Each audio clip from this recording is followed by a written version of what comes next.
क्या हम इंसानों के पास ऐसी पावर है जिससे हम अपने दिमाग की शक्ति से बिना किसी वस्तु को छुए उसे हिला सकें? साइकोकिनेसिस या फिर टेलीकिनेसिस उस शक्ति को कहते हैं जिसका प्रयोग कर आप बिना किसी चीज को छुए उसे एक जगह से दूसरी जगह तक मूव कर सकते हैं। टेलीकिनेसिस का प्रयोग कर आप अपने सामने पड़ी फुटबॉल को बिना छुए उसे वहां से हटा सकते हैं, किसी कांच को बिना हाथ लगाए तोड़ सकते हैं और टेबल पर पड़ी चीजों को ऊपर हवा में उछाल सकते हैं, वो भी केवल अपने दिमाग की शक्ति का प्रयोग करके। और आपने इस प्रकार के कारनामे तो कई सारे हॉलीवुड और बॉलीवुड मूवीज में देखे ही होंगे। खैर बात करें अगर मूवीज की तो जाहिर तौर पर वे फिक्शनल होती हैं और वहां पर टेलीकिनेसिस को किसी ट्रिक की मदद से या फिर कहें कि एडिट करके दिखाया जाता है। लेकिन क्या इसका मतलब टेलीकिनेसिस केवल एक फिक्शनल पावर है? हमारी दुनिया में ऐसे कई सारे लोग हैं जो टेलीकिनेसिस को सच मानते हैं और कुछ ऐसे भी लोग हैं जो दावा करते हैं कि उन्होंने खुद टेलीकिनेसिस जैसी शक्तियों का प्रयोग किया है और इसमें वे कामयाब भी रहे हैं। इन लोगों का मानना है कि हम अपने सबकॉन्शियस माइंड की शक्तियों से टेलीकिनेसिस को सफलतापूर्वक अंजाम दे सकते हैं, पर ऐसा भी नहीं है कि कुछ खास एक्सरसाइज करके हम टेलीकिनेसिस को हासिल कर सकें। इसे करने के लिए हमें अपनी दिमागी शक्ति के प्रयोग से अपने विचारों और माइंड की एनर्जी को एक पर्टिकुलर ऑब्जेक्ट पर फोकस करना होगा और अगर हम इस प्रक्रिया को सही ढंग से करें तो हम टेलीकिनेसिस की पावर को हासिल कर चुके होंगे। हालांकि सभी लोग इस बात पर सहमति नहीं जताते। अलग अलग देशों में टेलीकिनेसिस को लेकर अलग अलग विचारधाराएं हैं। कुछ के अनुसार इसे केवल मेडिटेशन करके हासिल किया जा सकता है, तो कुछ के अनुसार ये शक्ति भगवान कुछ खास लोगों को जन्म के साथ ही दे देता है।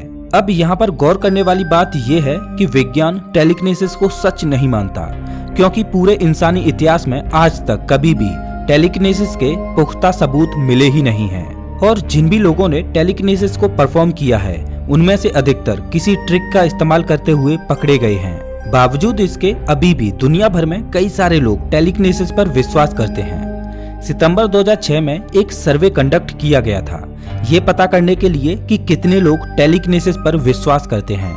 इस सर्वे में 1721 अमेरिकन लोगों को फोन और मेल्स पर टेलीकिनेसिस को लेकर उनकी राय पूछी गई और इनमें से 28% पुरुष और 31% महिलाओं ने स्ट्रांगली बिलीव ऑप्शन को चुना, ये कहते हुए कि हाँ, दिमागी शक्ति से टेलीकिनेसिस को किया जा सकता है। साल 1846 में फ्रांस में रहने वाली एक लड़की एंजेलिक यू कॉटिन, जो कि इलेक्ट्रिक गर्ल के नाम से जानी जाती थी। कॉटिन और उसके परिवार ने यह दावा किया कि वह कुछ ऐसे इलेक्ट्रिक फिनोमिना को प्रोड्यूस कर पाने में सक्षम थी जिसकी सहायता से वह फर्नीचर के टुकड़े और कैंचियों को बिना हाथ लगाए इधर से उधर मूव कर पा रही थी। लेकिन फ्रैंक पोडमोरे, जो कि इस घटना की निगरानी कर रहे थे, उन्होंने लिखा कि ऑब्जर्वेशन के दौरान ये पता चल रहा था कि कॉटिन द्वारा किए जा रहे ये सारे कारनामे साइकोकिनेसिस या टेलीकिनेसिस नहीं बल्कि एक फ्रॉड था। जैसे कि ऑब्जेक्ट को मूव करते समय उन ऑब्जेक्ट पर कॉटिन के गारमेंट्स टच हो रहे थे। ऑब्जर्वेशन के दौरान ये भी नोटिस किया गया कि कॉटिन खुद उस दिशा में मूव कर रही थी जिस दिशा में वह उन ऑब्जेक्ट्स को मूव करवा रही थी।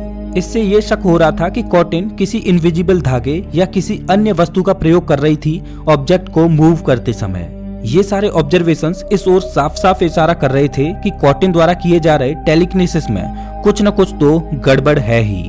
कुछ स्पिरिचुअल लोगों ने भी साइकोकिनेसिस शक्तियों के होने और उसके सफल प्रयोग करने का दावा किया है। जैसे कि इटालियन स्पिरिचुअलिस्ट यूसेपिया पैलेडिनो ने बैठे बैठे अपने आसपास मौजूद चीजों को बिना टच किए मूव करने का दावा ठोका था। हालांकि पिछली बार की तरह ही ये भी एक फ्रॉड ही पाया गया। हमारे अपने ही देश भारत में भी कई सारे गुरु रह चुके हैं जिन्होंने माइक्रो साइकोकिनेसिस यानी कि बेहद ही छोटे स्तर पर टेलीकिनेसिस को पब्लिकली शो किया है। अब जैसा कि मैक्रो नाम से ही पता चलता है, इस तरह के टेलीकिनेसिस का प्रयोग कर चीजों को कुछ हल्का फुल्का ही हिलाया जा सकता है। हालांकि बाकी अन्य देशों की ही तरह भारत में भी टेलीकिनेसिस को ट्रिक की मदद से करते हुए कई बार पकड़ा गया है। टेलीकिनेसिस को जैसे जैसे कंट्रोल्ड एनवायरनमेंट में करवाने का प्रयास किया जाता है, वैसे ही बहुत कम बार ये सफल हो पाता है, जिससे ये साफ हो जाता है कि पब्लिकली टेलीकिनेसिस को शो करते वक्त कहीं न कहीं तो गड़बड़ की जाती है। हालांकि इसके अलावा भी कई सारे अन्य लोगों ने टेलीकिनेसिस को करने का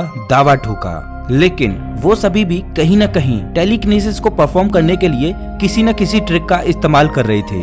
अभी तक हमने जितने भी टेलीकिनेसिस के क्लेम्स देखे उन सभी में कुछ न कुछ गड़बड़ तो थी ही, लेकिन अब मैं आपको जिस इंसिडेंट के बारे में बताने जा रहा हूँ वह काफी हद तक सही है। स्वामी रामा भारत में रहने वाले वो योगी हैं जो अपने हृदय की गतिविधियों को कंट्रोल कर पाने में सक्षम हैं और ये उनका खुद का मानना है। इन्हीं पर रिसर्च करने के लिए 1970 में मैनेजर फाउंडेशन में इन्हें बुलाया गया था। वहां पर स्वामी रामा ने टेलीकिनेटिकली अपने से 5 फीट दूर पड़े नीडल को 2 बार मूव किया था। इस दौरान स्वामी रामा ने मास्क और एक गाउन भी पहना था ताकि कोई ये न कह सके कि नीडल फूंकने के कारण या फिर श्वास लेने की प्रक्रिया के कारण हिला है। इसके साथ जिस रूम में स्वामी रामा बैठे थे वहां पर सारी खिड़कियां और दरवाजे बंद थे और हवा भी नहीं चल रही थी। वहां पर एक ऑब्जर्वर को भी खड़ा किया गया था और वो भी इस बात से सहमत था कि निडल हवा के कारण नहीं हिला था। अभी तक हमने जितने भी टेलीकिनेसिस करते हुए इंसानों को देखा उनमें से अधिकतर ट्रिक्स का इस्तेमाल करते हुए पकड़े गए और एक भी ऐसा उदाहरण नहीं था जहां पर हम साफ तौर पर ये कह सकें कि वह सच में टेलीकिनेसिस ही था। जिससे ये साफ हो जाता है कि अधिकतर तो केवल मैजिक ट्रिक्स थे। लेकिन अब सवाल ये है कि क्या सच में दिमाग की शक्ति का प्रयोग कर साइकोकिनेसिस या टेलीकिनेसिस को परफॉर्म किया जा सकता है या फिर क्या ये केवल एक फिक्शनल पावर है जिसका वास्तविकता में कोई वजूद ही नहीं है। और सबसे इम्पोर्टेंट, साइंस का इसके बारे में क्या कहना है? क्या विज्ञान की सहायता से टेलीकिनेसिस किया जा सकता है? आइए इन सवालों का भी जवाब जान लेते हैं। जैसा कि मैंने आपको शुरुआत में ही बताया था कि टेलीकिनेसिस से जुड़े आज तक सॉलिड प्रूफ नहीं मिल पाए हैं, केवल जादूगर इसे ट्रिक की मदद से किया करते हैं। साइंटिफिक प्रूफ न होने के कारण विज्ञान इसे मानने से इनकार करता है और इसे स्यूडो साइंस की कैटेगरी में रखा जाता है। साल 1988 में United states national research council नामक एक संस्था द्वारा एक कमीशन का गठन किया गया था। इसका काम था पैरानॉर्मल एक्टिविटीज जैसे कि टेलीकिनेसिस जैसी चीजों की पढ़ाई करना और इस विषय की गहराई तक पहुंचना। कई सालों के रिसर्च के बाद भी ये कमेटी टेलीकिनेसिस जैसे फिनोमिना को साइंटिफिकली एक्सप्लेन कर पाने में असफल रही। फेलिक्स प्लेनर जो कि एक इलेक्ट्रिकल इंजीनियर हैं, वे लिखते हैं कि अगर टेलीकिनेसिस सच में है तो क्यों न बेहद ही छोटे स्तर पर एक्सपेरिमेंट किया जाए।